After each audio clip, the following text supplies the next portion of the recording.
فقط با یه دونه اتو میخوام یادت بدم چجوری از همین فرداش تولیدی خودتو از داخل خونه را بندازی، ماهی 50 میلیون پول در بیاری. اگه خانم خونه دار هستی، اگه شرایط کار کردن بیرون منزل رو نداری و اگه سرمایه‌ای در کار نیست، حتما این ویدیو رو تا انتها ببین، چون یه شغل خفن و جذاب و پرمشتری قراره بهت معرفی بکنم. سلام، من جدلیام. امروز میخوام یه ایده خفن بهت معرفی کنم، صفر تا صدش رو بهت آموزش بدم، روش جذب مشتریش هم بهت یاد بدم، بری اجرا کنی، از همین فرداش به درآمد برسی. قبل از هر چیزی من تو کانالم هر روز ایده های خفن و راههای کسب درآمد از دیوار رو بهت معرفی میکنم. اگه تا الان با کانال من آشنا نبودی، همین الان منو سابسکرایب کن و این ویدیو رو برای اون رفیقت بفرست که به کسب و کار احتیاج داره. کاری که قراره امروز بهتون معرفی کنیم چیه؟ اول بهتون بگم کمترین سرمایه ممکن رو میخواد. یعنی شما فقط با یه دونه اتو و مبلغی که بابت خرید یه تیشرت ساده و یه چاپ DTF که این طرح‌ها رو تقریبا شاملش میشه، حالا شما هر طرحی رو بخواید میتونید روش بزنید. اینا الان طرح‌های کودک هست، شما میتونید تخصصی چاپ تیشرت کودک انجام بدید، یا میتونید برید از این جمله‌های عاشقانه درست کنید برای زوجا این تیشرت‌ها رو چاپ بکنید، یا مثلا جمله‌هایی که توی اینستاگرام یه دفعه ترند میشه، مثلا واسه سریال پایتخت اگه یه تکی کلام یه دفعه ترند میشه، میتونید روی این تیشرت‌ها بزنید اینا رو بفروشید. یا حتی میتونید به خود تولیدی‌ها اینا رو به صورت جین چاپ بکنین و به صورت عمده بهشون بفروشین. بازار کار خیلی جذابی داره و یه محصولیه که هیچ وقت تمومی نداره. یعنی شما هر موقع نگاه بکنید، خیلی از آدما تیشرت‌های چاپی رو دوست دارن، مخصوصا قشر کودک که میتونم بهتون بگم 95% تیشرت‌های بچگونه همشون چاپه. یعنی خودتون تو مغازه‌ها ببینید تیشرت کلا بیسیکش ساده است، فقط چاپ روش فرق میکنه. اما تا الان نمیدونستی که چجوری باید اینا رو روش چاپ بکنی، چه دستگاهی رو اصلا باید بخری، چند میلیارد باید برای این دستگاه هزینه بکنی، چقدر باید مثلا برای این چاپگره که طرح روش چاپ بکنه باید هزینه بکنی و یه سری باورهای این شکلی داشته. اما امروز میخوام بهت بگم اصلا هیچ کدوم از اینا احتیاجی نیستش. گوشیتو بردار، برو تو گوگل سرچ بکن چاپ DTF. یه نوع چاپ مستقیم روی پارچه انجام میشه و اینا رو دارن توی چاپخونه ها به صورت همکاری اگه باهاشون کار بکنی قیمت پایینتری میفته. یعنی چی؟ یعنی بهشون زنگ بزنی بگی آقا من میخوام با شما به عنوان همکار کار بکنم، یعنی خودم چاپخونه دارم، دستگاه مثلا DTF رو ندارم، مشتری میارم از شما اینا رو بگیرم، شما اگه مثلا کاری داشتی برای کارت ویزیت چیزی میتونی به من بگی که این اصلا پیش شما نمیاد، ولی به همین که بگی من همکار هستم قیمت همکاری بهت ارائه میدن، یعنی شما رو به عنوان همکار سیو میکنن و اینا رو دارن متری 260 هزار تومان چاپ میکنن برای همکار. تازه اگه یه ذره چونه بزنی قیمت پایینتر هم برات میزنن، ولی حتما از کلمه همکار استفاده بکن. وقتی یه متر از اینا رو برات چاپ بکنه، یعنی یه دونه 100/60 رو برات چاپ بکنه، اگه توی یه همچین اندازه‌ای بخوای یه طرحی رو چاپ بکنی، تقریبا 60-65 تا دونه توی اون یک مترش جا میشه. یعنی اگه یه دونه یه متری از این طرحو تو چاپ بکنی با قیمت 230-260 هزار تومان، هر یه دونه این برای تو در میاد 4000 تومان. تا اینجا اینو تو ذهنت نگه دار، 4000 تومان بابت هر یه دونه این طرح باید پول بدی.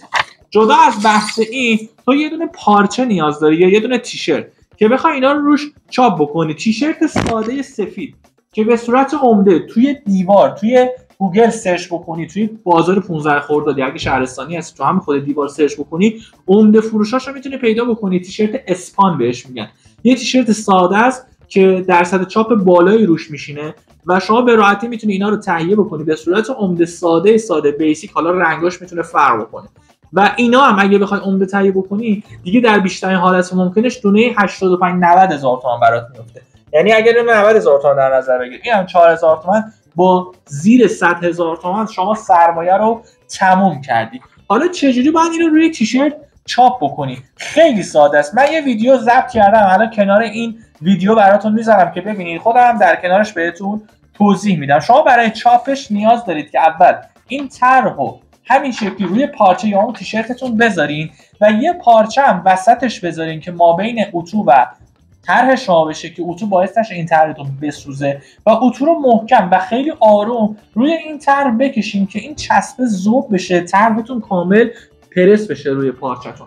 یه چند دقیقه‌ای که اینو این شکل اتو کردین، باید اجازه بدین که کامل سرد بشه، خنک بشه، اتو رو وردارین، اجازه بدین یه 2 دقیقه 3 دقیقه این خنک بشه. بعد از اینکه این کار انجام شد رو به راحتی میتونین چسب رو بردارین، همین شکلی که دارید تو ویدیو میبینید به راحتی این شکلی بکشین و طرحتون رو مشاهده میکنید که کامل روی این پارچه، روی این تیشرت نشسته و خروجی نهاییش میشه یه همچین طرح با کیفیتی، یه همچین چاپی رو بهتون میده. حالا همین تیشرت رو که یه طرح ترند، یه سری طرحها خیلی در روز ترند میشه، خیلی مثلا توی سال دفعه یه ماه میبینی یه محصول یه چاپ خیلی ترند میشه. الان این انیمیشن خیلی ترنده، این کارتون، و شما به راحتی میتونید به عنوان لباس بچگونه هم به صورت عمده به بچگونه فروشی‌ها بفروشی، هم توی دیوار که بهترین پلتفرم فروش یه همچین چیزاییه آگهی بذاری و به راحتی به درآمد برسی. میتونی هم خودت بازاریاب استخدام کنی، از اینا یه دونه کاتالوگ تهیه بکنی، بفرستی دست بازاریابت، بره تو مغازه‌ها اینا رو بازاریابی کنه و به راحتی روزی 10 تا دونه از اینا هم بفروشی.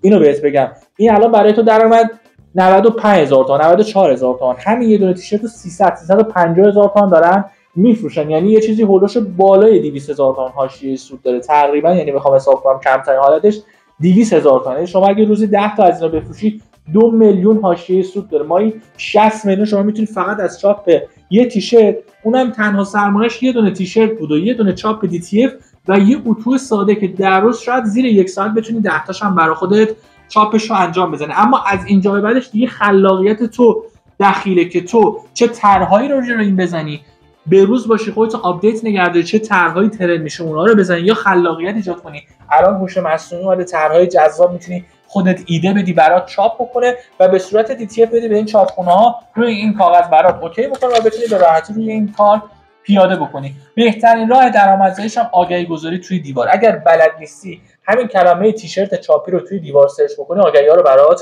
میاره بالا و تو میتونی به اونا زنگ بزنی، اول ازشون قیمت بگیری، اول ازشون شرایط فروش رو بپرسی. وقتی فوتوفنا یاد گرفتی حالا خودت بیا توی دیوار آگهی بذاری و به راحتی جذب مشتری انجام بدی. راههای جذب فروشش هم گفتم، هم میتونی مستقیم به خود اون خریدار بفروشی، هم میتونی به مغازه‌دار بفروشی، هم میتونی خودت بازاریاب بگیری اونا برات بفروشن. فقط کافیه تکنیک و اصول بیزنس توی دیوار رو بلد باشه. اگه میخوای این شغل رو استارت بزنی 0 تا 100 رو بهت آموزش دادم، حتی چجوری این چاپخونه رو پیدا بکنی، مبلغش چقدر برات در میاد، چجوری این تیشرت رو پیدا کنی رو بهت آموزش دادم. دیگه هیچ بهونه‌ای نمیمونه. اگه میخوای استارت بزنی بسم الله یک شغل درآمدزایی به شدت بالا با تنوع محصول و زحمت و سرمایه خیلی کم. اگه از این ویدیو خوشت اومد، اگه منو هنوز سابسکرایب نکردی، ازت میخوام که این کارو حتما انجام بدی و این ویدیو رو برای اون رفیقت بفرست که به کسب و کار احتیاج داره. امیدوارم که این آموزش برات بسیار کارساز باشه و تو از همین فردا استارت کارشو بزنی. اگه دنبال آموزش‌های بیشتر هم هستی، تو ویدیوهای بعدی ایده‌های خفن‌تر رو بهت معرفی می‌کنم. دمت گرم.